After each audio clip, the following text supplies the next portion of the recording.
When I bet, I like getting something back, even if I lose. That's why I bet with FANATICS Sportsbook. When I bet with them, I earn fan cash, win or lose, and I can flip fan cash into bonus bets or use it for new Knicks apparel at fanatics.com. Download the FANATICS Sportsbook app and let the fan cash flow. Gambling problem? Call 1-800-GAMBLER. Connecticut residents call 888-789-7777. Massachusetts residents call 800-327-5050. New York residents call 877-8-HOPE-NY. Maryland residents visit mdgamblinghelp.org. Hey there, Knicks fans. How you doing? It's your boy, Jonathan Macri, with you for another episode of the Knicks Film School Podcast presented by FANATICS Sportsbook. We are coming at you at about 8:37 on Sunday night. So we are, I guess, about exactly 24 hours removed from the Knicks' thrilling Game 1 victory over... who did they beat? Oh, yes, the Detroit Pistons. And I am here to talk for the first time about this game. Not for the first time ever, because that would be weird. And inaccurate. And highly inaccurate.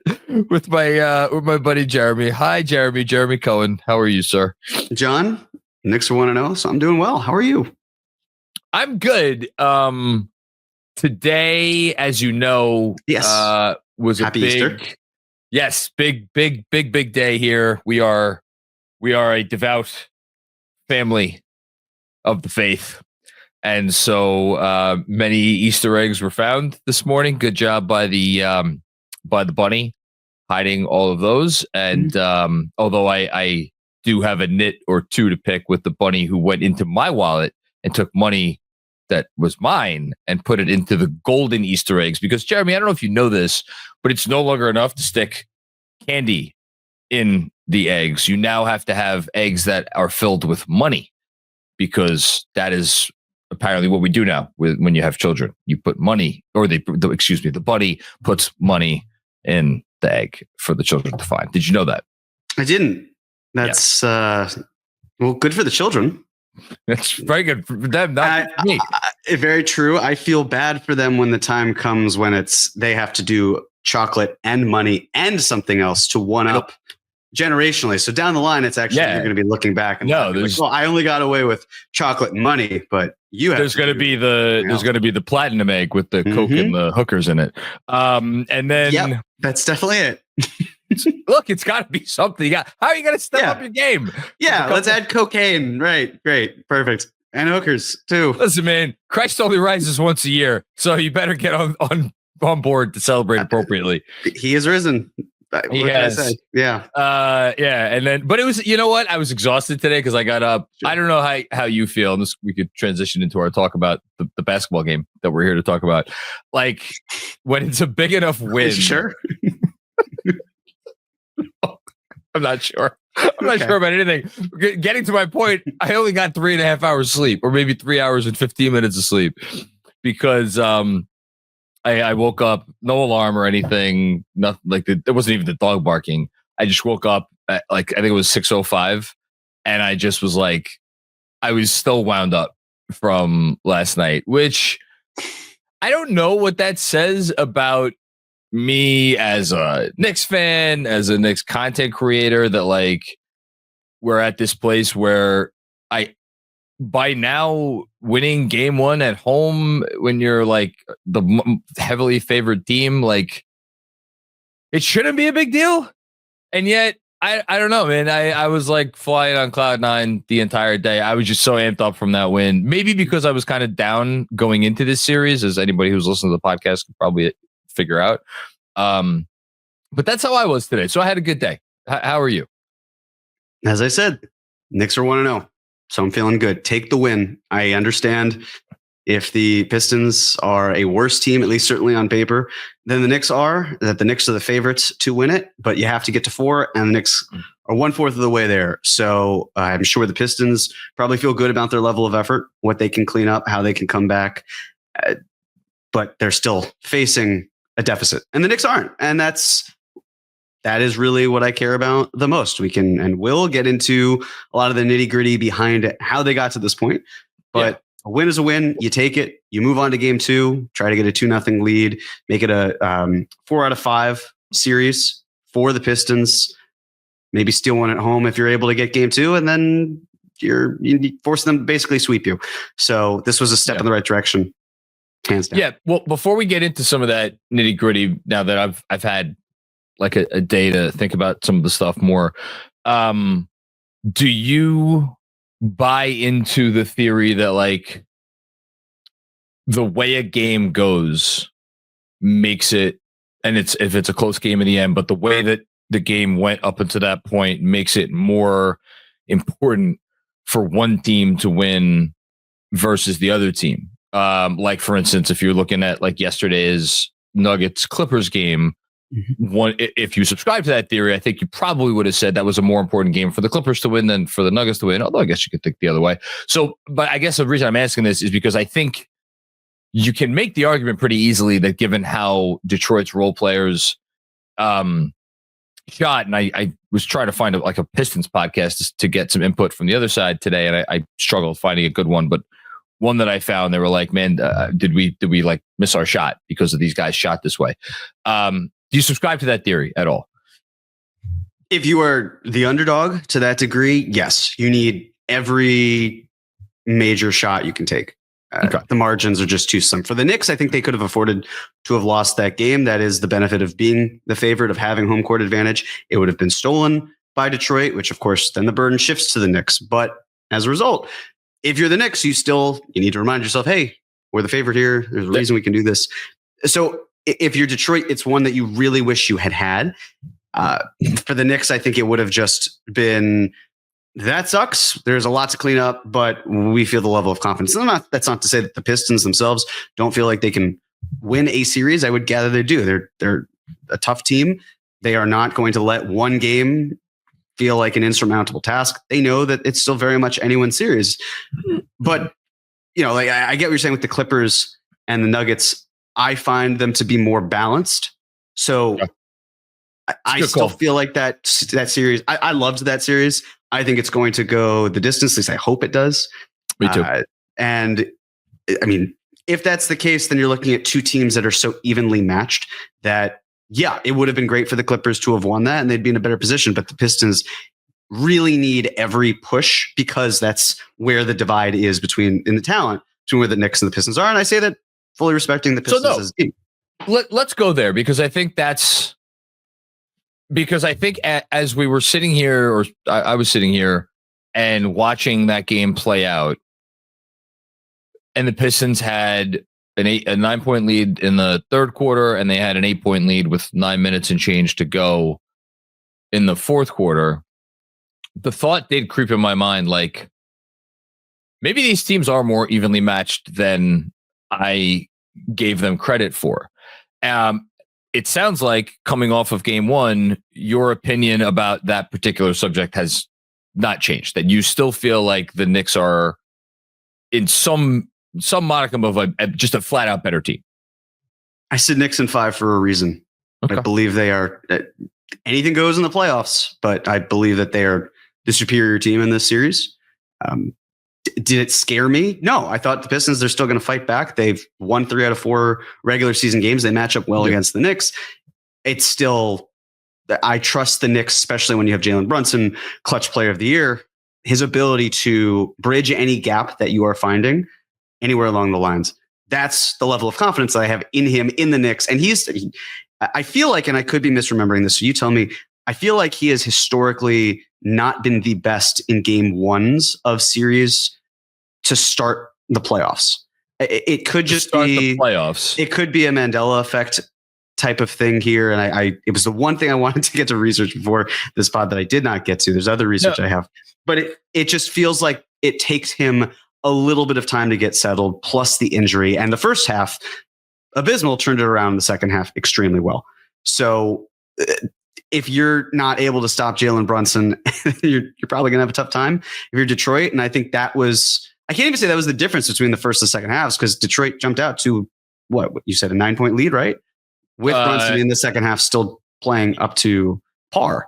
Yeah. No, there was a 10-point turnaround basically, or maybe an 11-point turnaround, because I think the Knicks were up 2 at halftime. And they were up and the Knicks were down 9 at one point in the third quarter.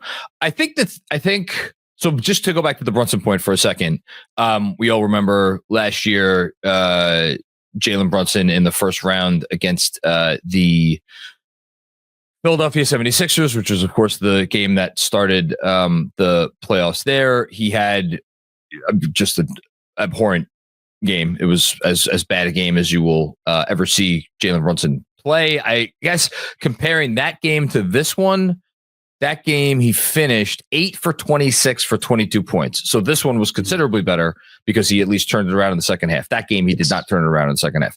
In round one against Cleveland, his stats, and we're going to talk a little bit more about this game in a bit, finished with 27 points, 2 assists to 1 turnover.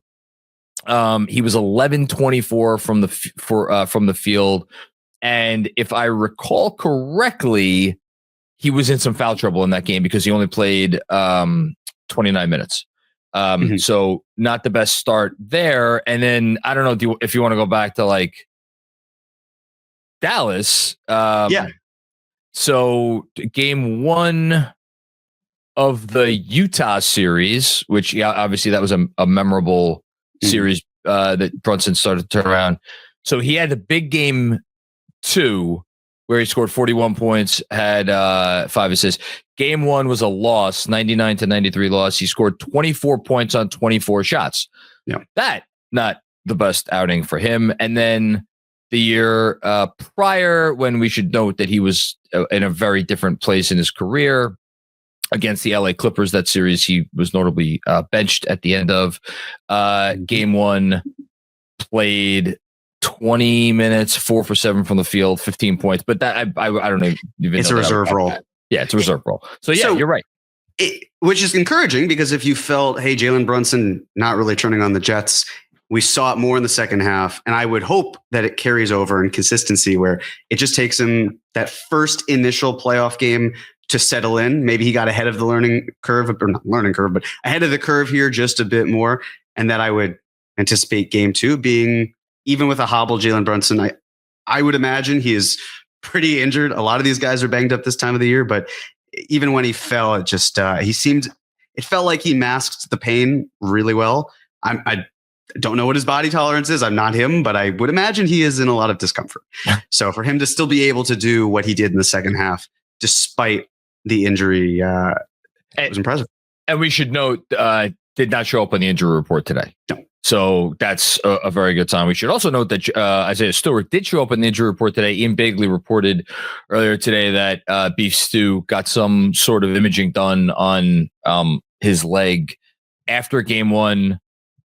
He was notably not an impactful player in game 1, and he's been, I forget who I was talking to.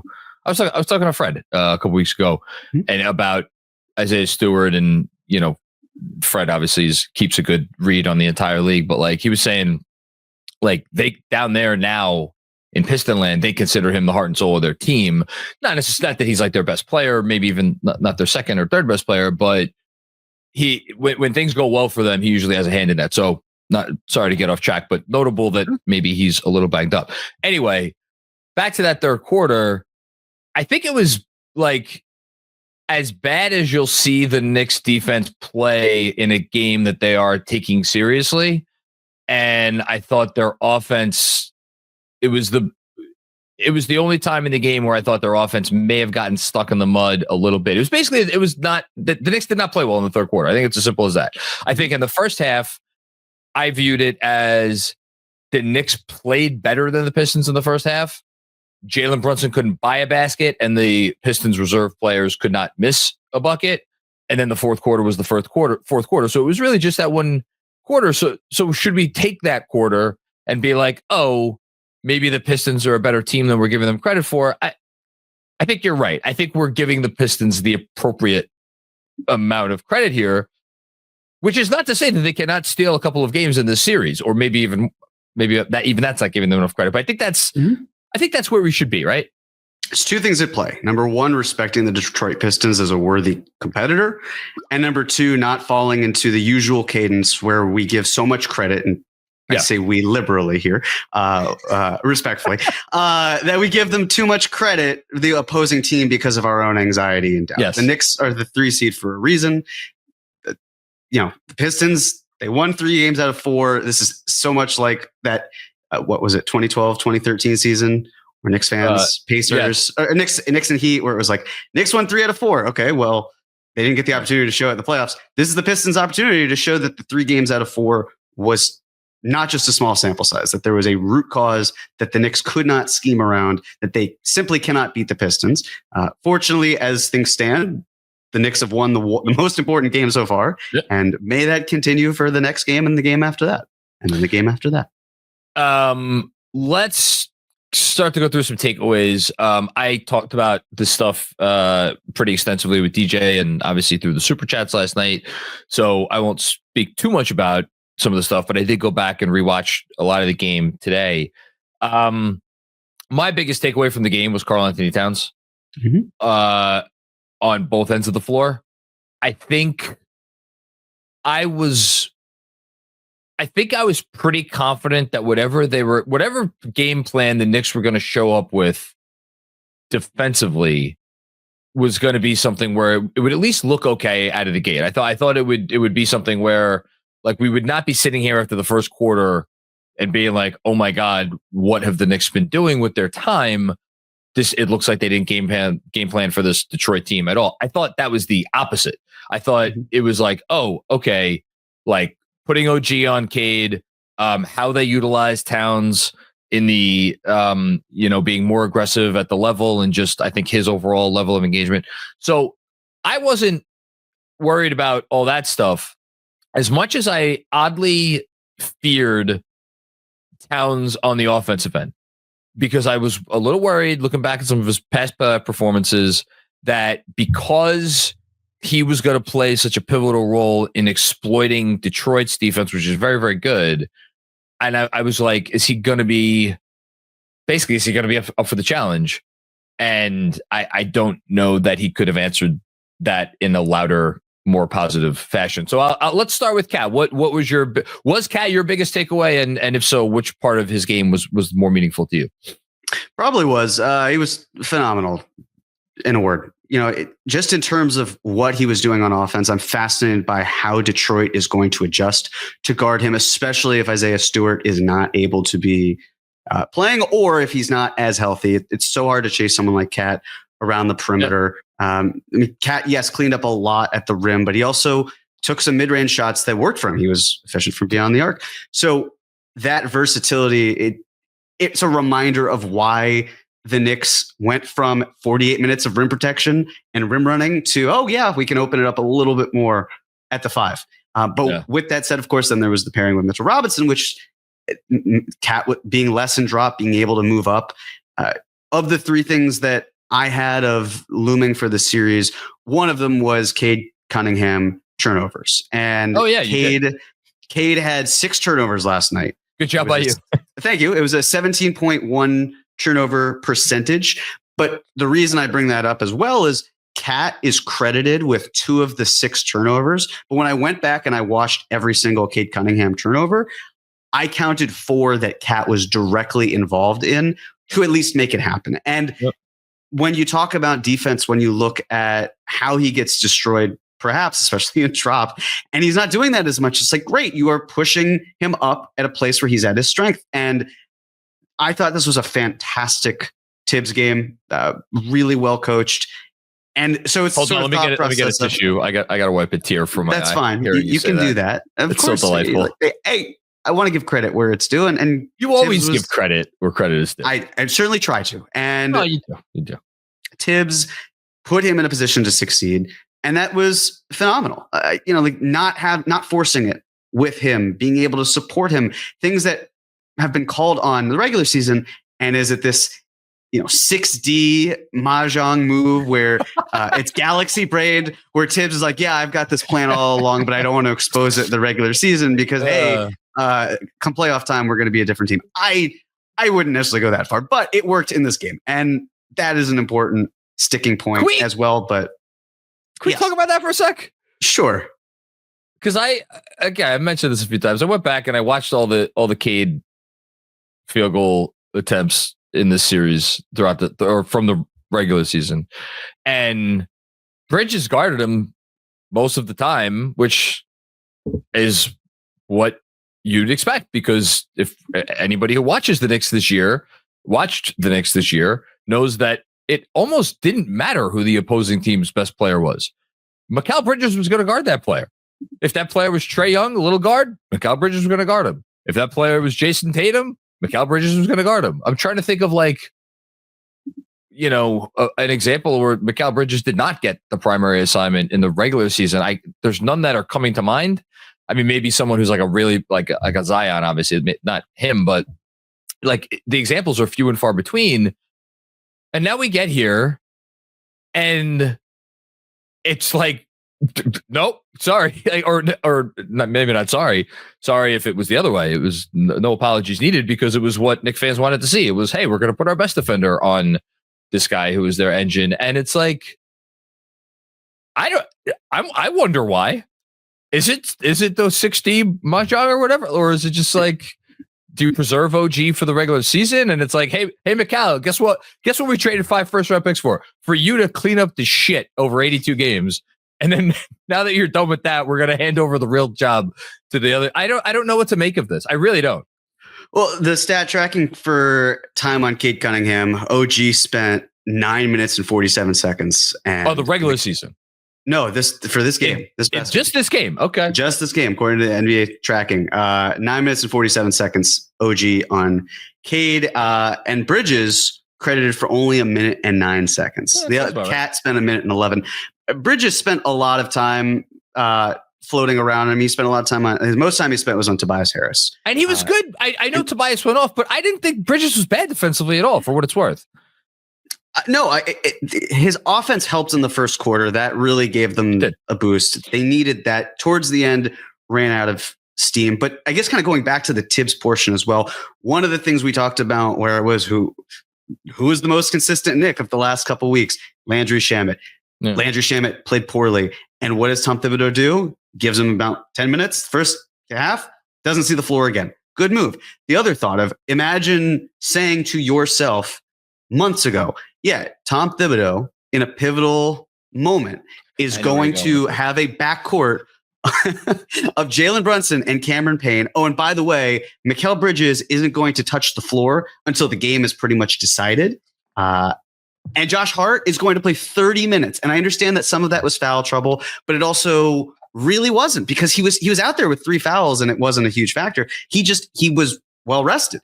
I mean, he played, I think it was, I want to see from my notes, but I think he played like 7 or 8 minutes. 7 minutes in the first half. He played all but 1 minute in the second half. Yeah, 7:09 in the first half. Yep. I mean, I know we're bouncing around. Let's stick on that for a second, because watching the game with DJ, our biggest question at halftime, I think, was the extended Mitch Cat minutes a function of Thibs really liked what he saw, which I don't know how I know the numbers weren't great. I think during their time together, the Knicks outscored the Pistons by 2 points. I think it was like 20-18 or something in about 9 minutes. But it looked good. It felt good. It looked good. Or was it because Josh Hart had picked up his 3rd foul and he didn't play a lot of minutes? It kind of ended up being a moot point, because Josh Hart, I thought, was excellent in the second half, and I don't think he gave Thibs a reason to go away from him after halftime. I still don't know the answer to the question, though, and I am at least curious. So I'm happy you brought that up. Yeah, and OG played 44 minutes. And I understand for some people, they might think like Thibs being Thibs, what are you going to do? But there's something to be said as well and Thibs has been consistent about this. He wants to match one player with another. Cade Cunningham played 39 minutes. So OG Anunoby wasn't going to play fewer than 39 minutes. He was going to match up with him, and he spent most of his time guarding Cade on the defensive end. So if you're able to neutralize their best player, at least hold, and Cade scored 21, sure, but it was on 21 shots. Not the most efficient night. We talked about the turnovers as well, and the pressure the Knicks brought around the perimeter. So it worked for them. There's still more to clean up, of course, especially around the rim, I believe it was, where they were the Knicks, poor around the rim up until the fourth quarter. They were 50% at the rim up until the fourth, and then I think they were nearly perfect at the rim in the fourth. So that in frequency, the Knicks were at the 100th percentile at the rim, but they were 47th in accuracy in percentile, cleaning the glass here. And yet, on the other side, or not the other side of the ball, but in addition to that, the Knicks were in the 11th percentile for frequency in non-corner threes, but 95th percentile in accuracy. So they were hitting those shots. They just weren't taking a ton of them. Another just couple things while we're here. Sure. The Knicks were in the 84th percentile in the half court, while the Pistons were in the 16th percentile. So the Knicks were really able to set up their half court offense. Yep. But the fascinating thing here, and this is something the Knicks really need to do a better job of, is that the Pistons dominated on the offensive rebounding percentage. To the glass, the numbers aren't that different. They're like maybe 3 or 4 apart, but in terms of the percentiles for where they're at and how they came about, the Pistons were the 95th percentile. And so those second chances that were created as a result, when you have the shooters that the Pistons have, that's a really important factor. And the Pistons did a wonderful job. I thought the Knicks when they were like in the initial possession, like in the half court on defense, I think they did a really nice job. I'm trying to pull it up really quick.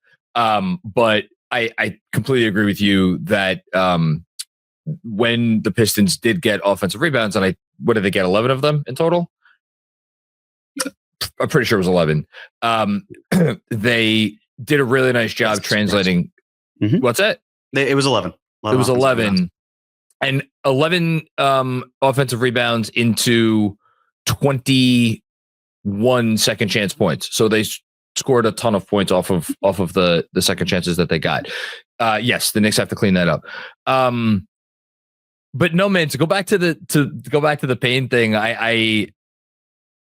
I'm sure there is an Emmanuel Quickley playoff game that I'm forgetting where he stuck with Quickley to close out a game alongside Brunson. But like the fact that I can't think of one off the top of my head is interesting. And yet here's Campaign and he goes with him. And it's like, but this is what people have always wanted Thibs to do, right? It's like adjust as you see fit as things are going on. And it seemed like he did a good job of that. Now it comes down to the between game adjustments and what are the Knicks going to do differently, if anything? I'm sure they'll do some things differently between game 1 and game 2. I'm sure Cade's going to be better. I'm sure he's going to go back and look and see what he could do differently. I mean, before we move on from this game, what anything else that was like interesting to you or stood out to you? Yeah, well, a couple other things. We talk about the inexperience of this Pistons team, but 64% of the points scored by the Pistons were by Tobias Harris, Tim Hardaway Jr., Dennis Schroeder, and Malik Beasley. And that's not even counting Cade Cunningham, who factored in another 18.7%, give or take. That means of those 5 players, 83% of their points came from those 5 guys, which shows, okay, if you're going to say they're a young team, they're inexperienced, they're leaning heavily on the players who have gotten them to this point, and they're seasoned, and they're able to do a better job of that. I'd say with Thibs, like I said, coached an excellent game. Also, sometimes better be lucky than good. JB Bickerstaff not calling a timeout during that 21-0 run. That was interesting. This is Bickerstaff's got to do a better job here, because if not, this is going to be the second series that Thibs thoroughly outcoaches him if it continues to move that way. I mean, I thought he did a pretty good job against the Cavs when Bickerstaff was running the Cavs and the Knicks won in 5. But I mean, they did. They outmuscled. I'm not doubting that. I'm wondering, like, what really, other than call a timeout and, like, I guess calm the nerves of your players, like, what could Bickerstaff have done differently in that game? I don't know. And that's maybe a good sign for the Knicks that I can't think of anything obvious. It's tough as well when the Knicks are getting calls when Thompson gets pulled with 2 early fouls. Yeah. That's not easy. If Stewart is out with his injury, the Pistons this past season were number 1 in screen assists. So if they're not screening as well, how is that going to impact them? But one other thing that I wanted to bring up, and I'm very curious to get your thoughts on it. I went back, and this was then the third point that I had talked through in our last pod, which was I was fascinated about how the Knicks would go after, or at least how they would protect themselves against Malik Beasley. Because Tim Hardaway Jr. had I thought he had a quality game. Yeah. Clearly, he has revenge on the mind. I would probably be angry too, or at least maybe it's a fueling factor to be traded by the other team twice in your career. But I went back and I looked at every single Beasley attempted three, and I'm going to run them by you. I don't know if you also did. I did not do this. Okay. So run them by me. So, and I want to get your thoughts with the data that we have. So, first attempted three. It's an inbounds play. Bridges got around a Duren screen very well. It was an above the break three. That was a miss. Second one, an offensive rebound by Tim Hardaway Jr. There are 4 Knicks to get that rebound, and it goes right to Hardaway, who is able to use his size against Brunson, who didn't really get to box him out. And then he whipped a pass right on the baseline, right past OG. Beasley hit tremendously impressive corner three. That was a make right there. Remember that. Third attempted three, inbounds play. Deuce is on Beasley. He gets caught on a screen, this time by Tobias Harris. And then the Pistons switch. So they get Shamet on Beasley. Stewart then screens on Shamet. And then Mitch is caught in no man's land, which leads to a wide open weak side above the break three. That's a make. That's by Beasley. Fourth attempt. It's transition. It's a 4-on-3 Detroit advantage. Bridges picks up Thompson at the point of attack. Brunson was guarding Stewart because Stewart's kind of seemed like he was about to either set a pick or streak towards the rim, and no one's at the rim. From there, Beasley is completely unguarded along the strong side above the break. Catch and shoot opportunity, makes the three. Okay. Fifth three attempted. Half court. Brunson's guarding Cade. OG goes for the double. No one's guarding Beasley. Beasley's wide open at the top of the key. That's a make. So right now we're talking about 4 out of 5 threes straight, right? This is some guy who's on a heater. Then he goes to the 6th attempt. The 6th attempt is at the half court. He has a bit of a heat check where he's guarded by Bridges, and he takes a step back three above the break, strong side. Fortunately, a miss. Okay. 7th three. Once again, half court. Tobias Harris sets a pick on Deuce, frees up Beasley, but Mitch did a really great job of reading that play, and Beasley takes a pull-up from the strong side above the break, misses. As a reminder, Beasley loves above the break threes. That's where he is probably going to get paid for this upcoming offseason. Then the 8th three attempted. This is in transition. So I don't know if you remember this play, but the Knicks missed the shot, and OG got the rebound. And Beasley made the decision, which it was a huge gamble, where he started streaking down the court. And Schroeder stole the ball from OG, and Beasley's already down there. Deuce is kind of backing up as well. But as that's happening, Schroeder gets the steal. It's 3-on-2 Detroit. Deuce is guarding the basket to protect the paint, which is good because Schroeder can just streak there. But Beasley's wide open on the weak side corner. He hits that three. That lead at that point is now up to 7 for the Pistons. That's when he did a little shimmy. Yeah. Right. Then 9th three attempted. It's in the half court. So pull up above the break three. I think it was from the strong side. It was a bit of a grenade because it was the end of the shot clock. That was a miss. 10th three attempted. Inbound play. Payne got caught on a Duren screen. Another nice job by the Pistons on that screen. And Cat is he's nowhere near Beasley. It's a spot up strong side above the break three, and it just happens to fall short. And I would have thought he didn't hit that shot. The Knicks got really lucky. They got really lucky on that one. Yep. So that was the 10th one. The 11th one, it's a half court opportunity. Schroeder has the ball, pulls up from mid-range, misses, but then something that the Knicks need to do a better job of on the defensive rebounding side. Duren gets the rebound on offense, and Duren is surrounded by 5 Knicks. And John, I don't know if you know this, but the Knicks can only have 5 players on the court at one time. So all 5 Knicks are surrounding Duren, and Duren, he's got Beasley setting up on the weak side above the break. He has Schroeder near the top of the key, and he's got Harris on the weak side, and then he's got Harris on the strong side above the break. So they have 3 good shooters spacing out really nicely. passes it to Beasley. That's exactly where he should be. It's a miss. Yeah. That was at the 8-minute mark of the fourth quarter, and Detroit is up 3. The next time Beasley took a shot, it was the 4:35 mark, and the Knicks were up 13. Yep. 12-3. Well, yeah. And the 12th and final attempt at 3. The Knicks are on a 21-0 run. They're in the half court. Payne is on Cam. OG goes to help, but it frees up Beasley. He nails the open catch and shoot 3 at the top of the key. So the Knicks, I don't want to say that the defense on Beasley or during that time to prevent him from shooting was the reason they took the lead. It wasn't. But clearly the Pistons got Beasley involved in actions. They used the screeners to their advantage to the point where it freed him up to get those catch and shoot opportunities, which he should probably stick to. He can do the pull up, but he's better off the catch and shoot.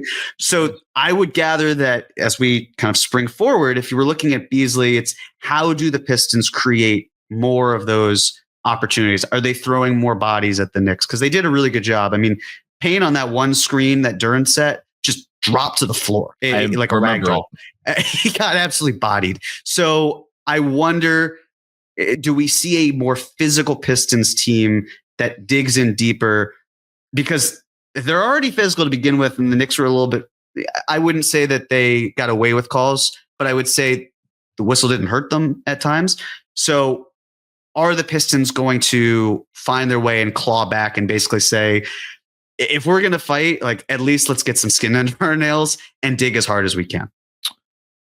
It's a good question. So basically, like, are they going to go even further and lean in even further to try to use, let's say, off-ball screens to their advantage, because maybe thinking that like the refs aren't going to call those as much as if it's something on the ball and it's something more obvious, so to speak?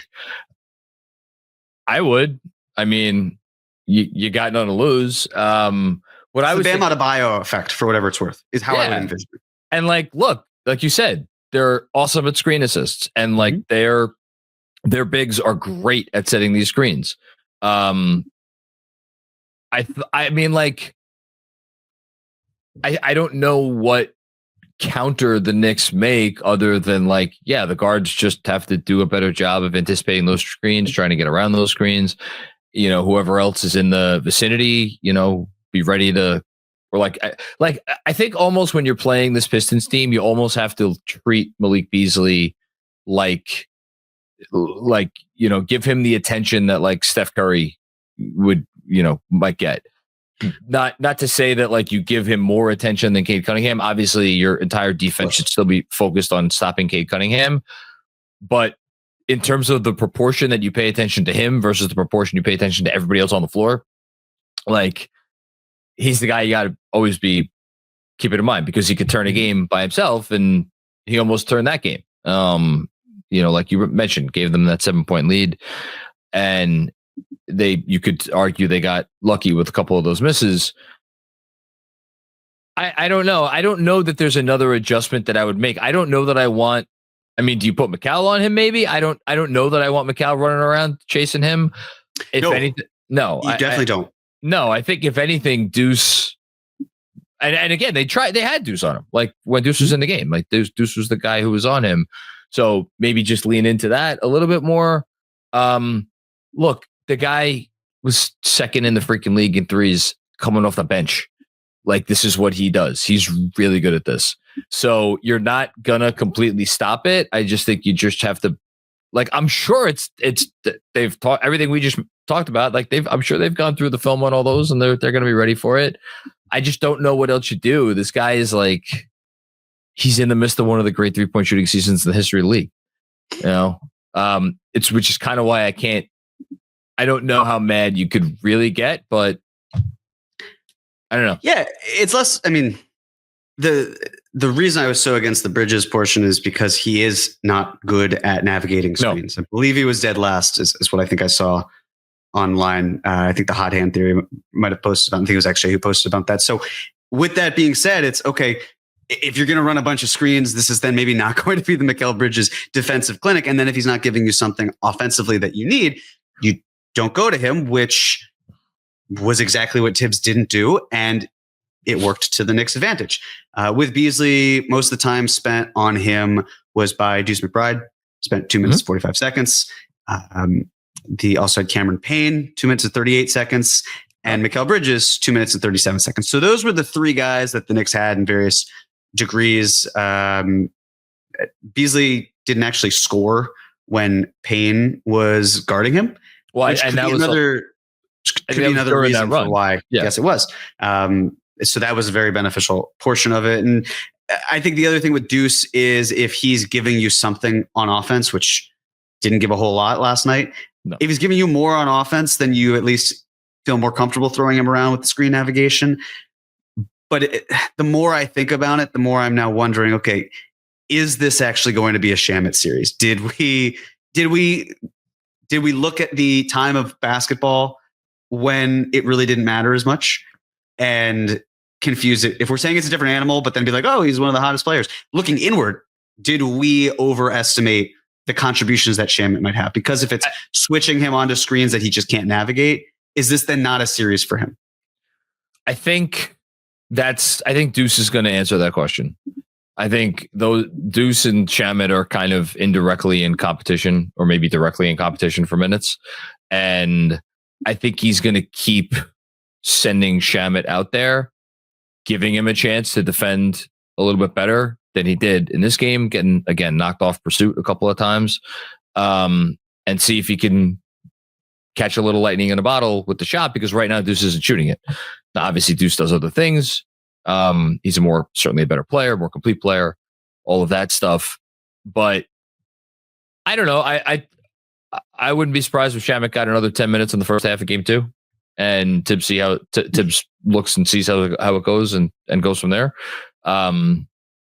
But yeah, I mean, we'll see. You know the answer. What's that? You know what Thomas Chalmers would say. What, the game tells you what to do?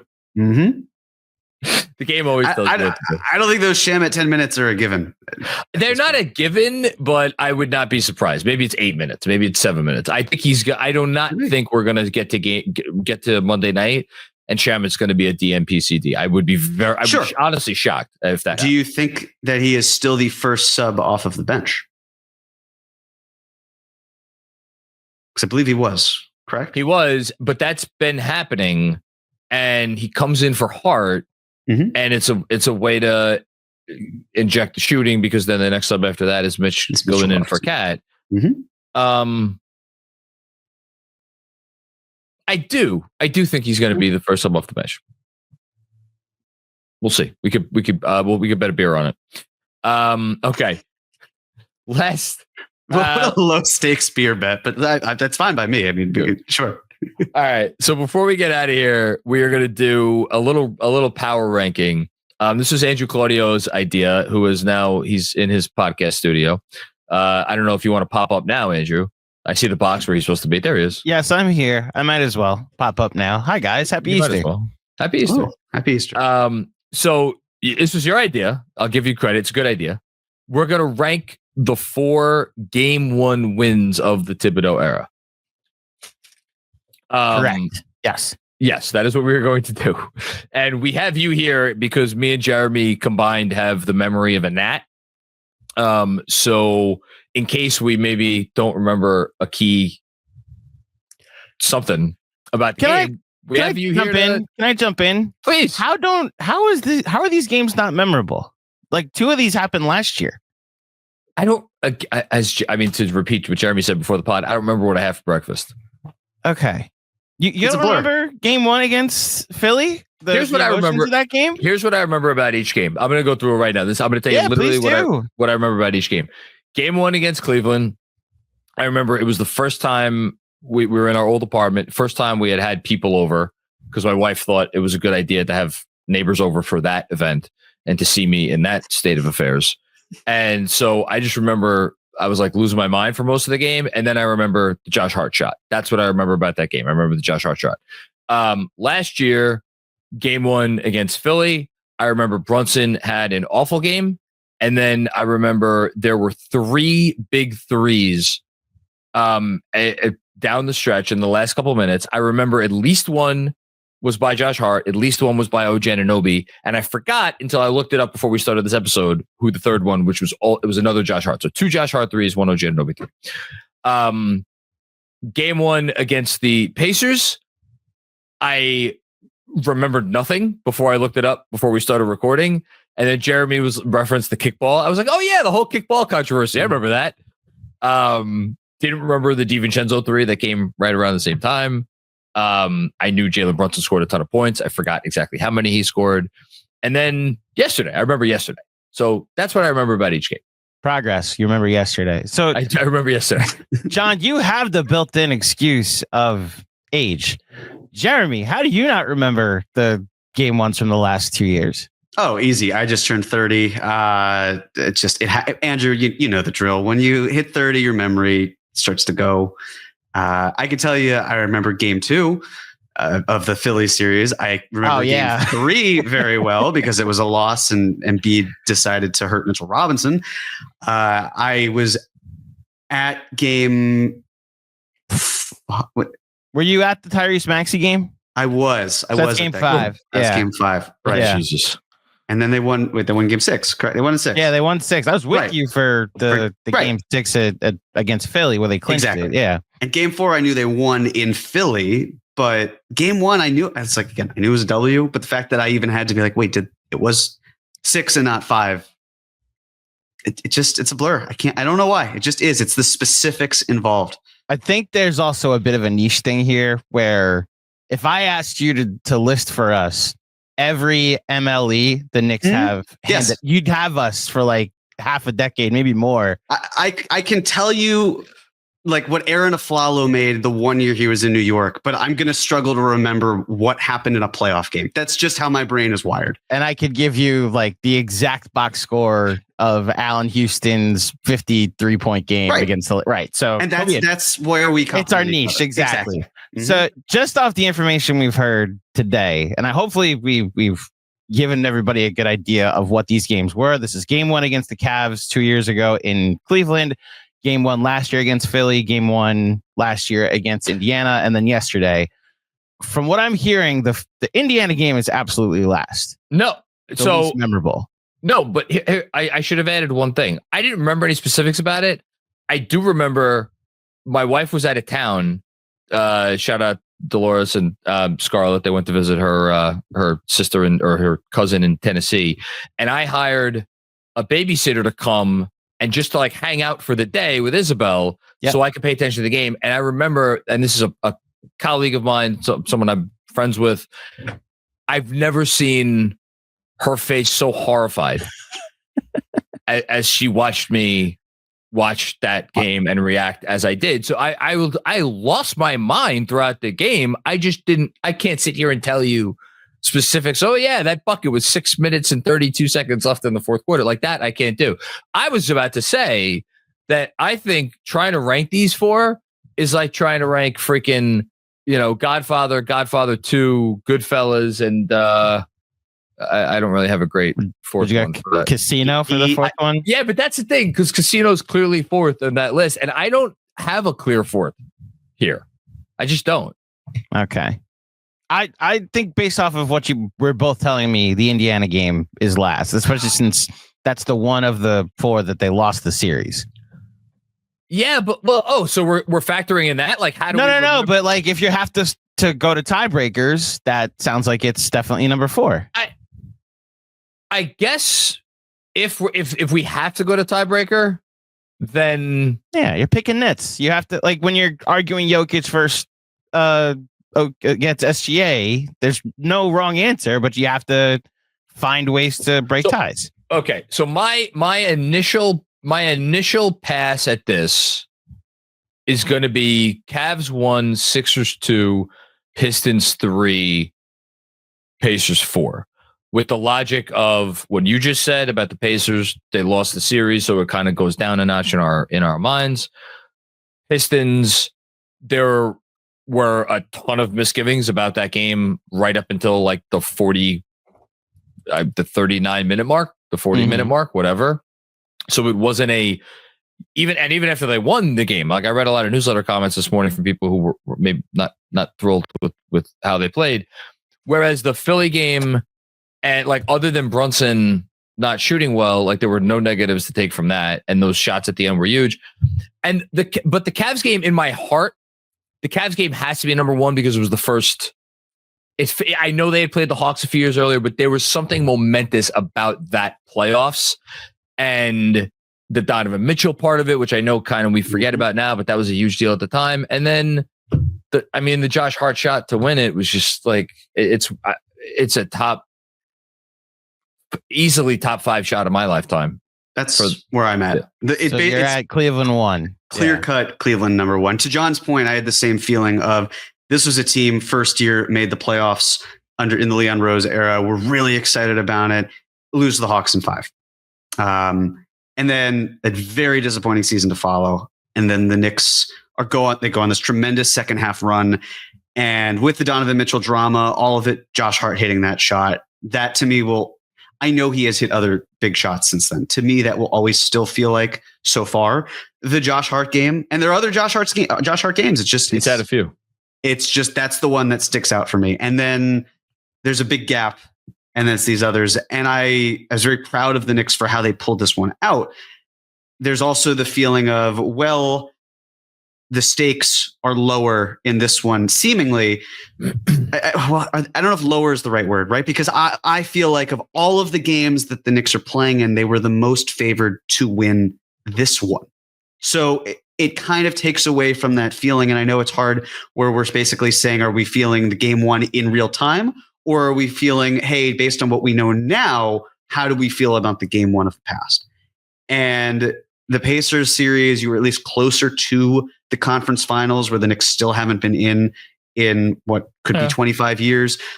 So it's a little bit ahead, but the Sixers series, I desperately wanted the Knicks to beat the Sixers because of how much animosity there was, how even Sixers fans felt that series was. And I thought the officiating did determine a decent amount of it. The Knicks they deserved to win that series, but I think I'd have to put that number 2 because it's Philadelphia, because you beat them.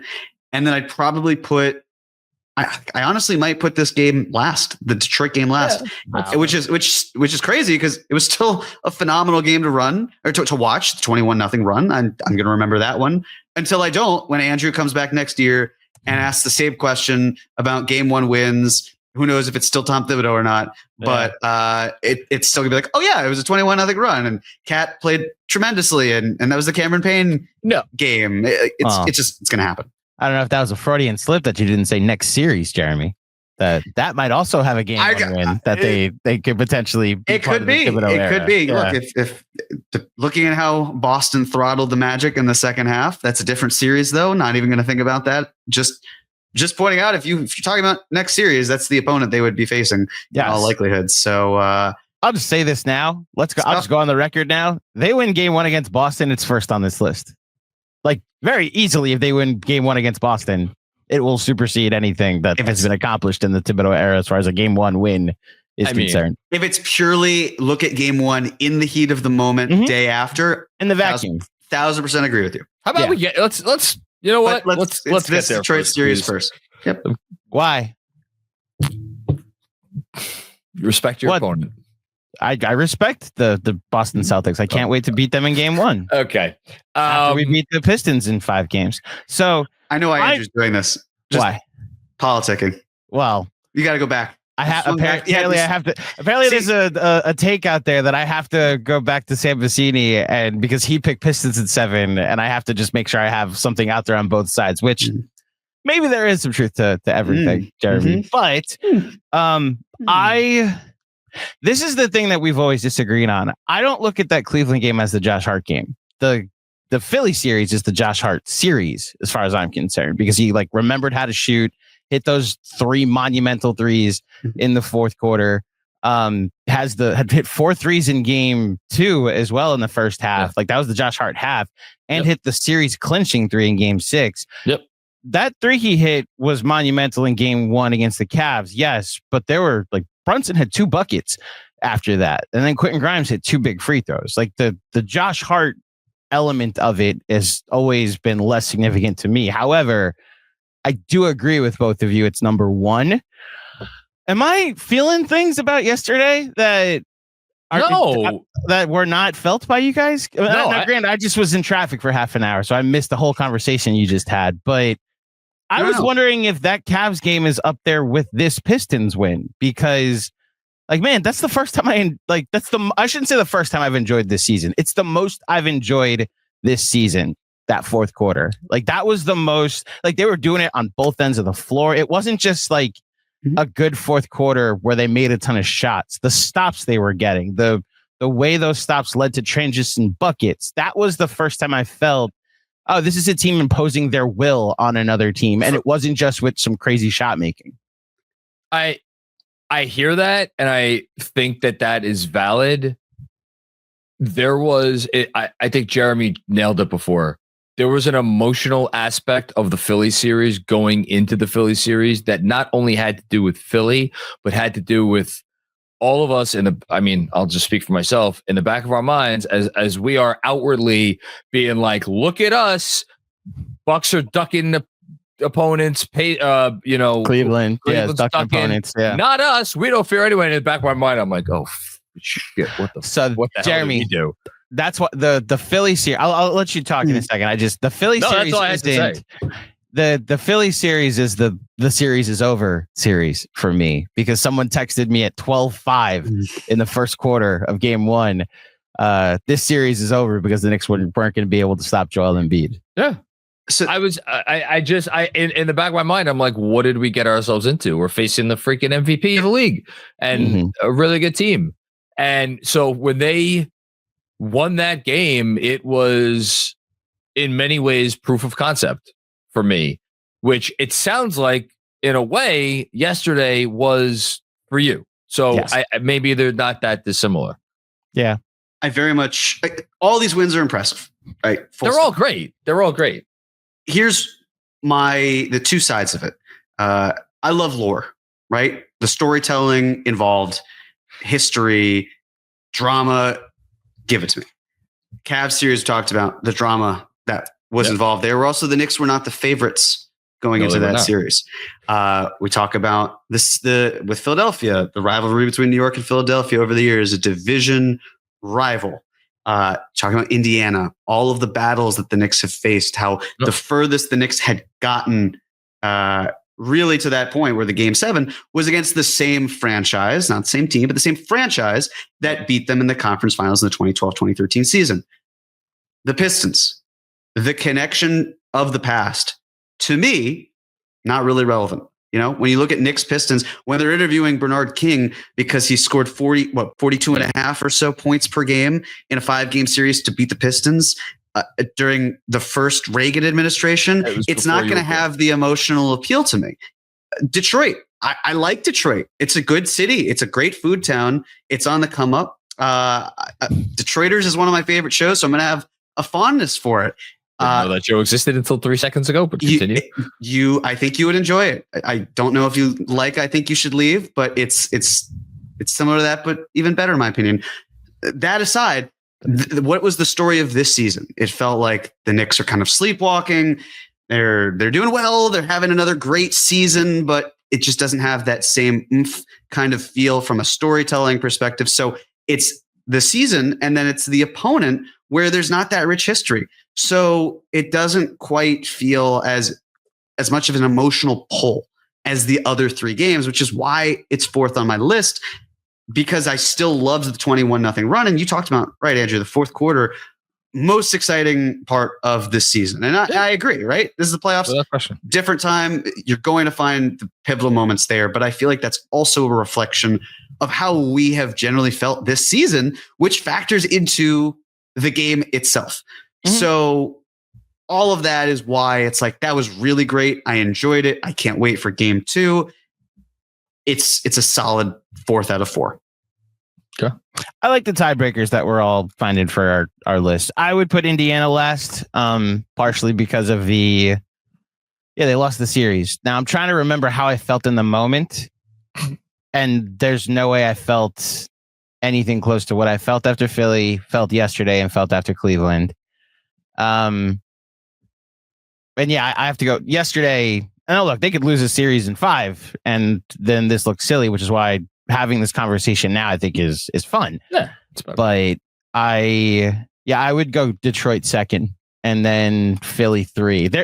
Look, Game 6 against Philly is maybe my favorite win of the 21st century of the Knicks of this franchise, especially this Leon Rose run. Getting to laugh at that city of losers will forever be something I'm thankful and grateful to this franchise for. Having said that, as far as Game 1 is concerned, that felt just like John said, a proof of concept. Like, oh, they're better. They can beat this team. They're better than this team. They have 2 guys that they're going to be a bear to play, but we have the dogs to play against them. You know, my list will be Cleveland, Detroit, Philly, and then Indiana. Fair enough. I love the hater aspect. I just the Eagles just won the Super Bowl. They're not who are they? Great. The band? Yes, they did. Yeah. Yeah, they played the halftime show. Oh, good. Good for them. Yeah, they did a good job. I don't know if you know this, Jeremy. Football got canceled here in the tri-state area a long time ago. I mean, yeah, since 1970, it's been canceled for some. Listen, if you want to make fun of the Jets, I don't care. Like, go right ahead. It doesn't exist. Wasn't there's only one New York football team, it's the Buffalo Bills. Right. And they haven't won anything either. What's Russell Wilson's wife's name? Sierra? Yeah, she was at the game last night, I saw. Yes. With Russell Wilson. Russell Wilson was too. Yeah. I didn't care about that. Sierra's at the game. Did they when they put him on the Jumbotron, did they say Russell Wilson and Sierra or Sierra and her husband? I was watching the feed, obviously on playback, because they have the feed from the arena, and they showed a Sierra dance clip, and I was like, oh, it's Sierra. Oh, what I can recall from the Clippers game where Russell Wilson threw a football that he signed into the stands was they had Russell Wilson and they showed Sierra separately. So they didn't loop them together. They gave each their moment to shine. That's good. All right. This was fun. So, John, your list officially is Cleveland, Philly, Detroit, Indiana. Yes. Jeremy, you're going Cleveland, Philly, Indiana, Detroit. I guess. That's your list. That's fine. Yeah, I'll stand by it. It's yes. Okay. And then I'm going Cleveland, Detroit, Philly, Indiana. People watching this on YouTube or even just listening, please leave your 4 ranking in the comments. We'd love to just see where we stand against everybody else, whether we're way low on a game that you remember, way too high on a game that you don't remember. By all means, please let us know in the comments on the Knicks Film School YouTube channel. But do it after Game 2, because the highs of Game 1 from the Detroit series will probably cloud your judgment and lead you to not side with me, the correct opinion.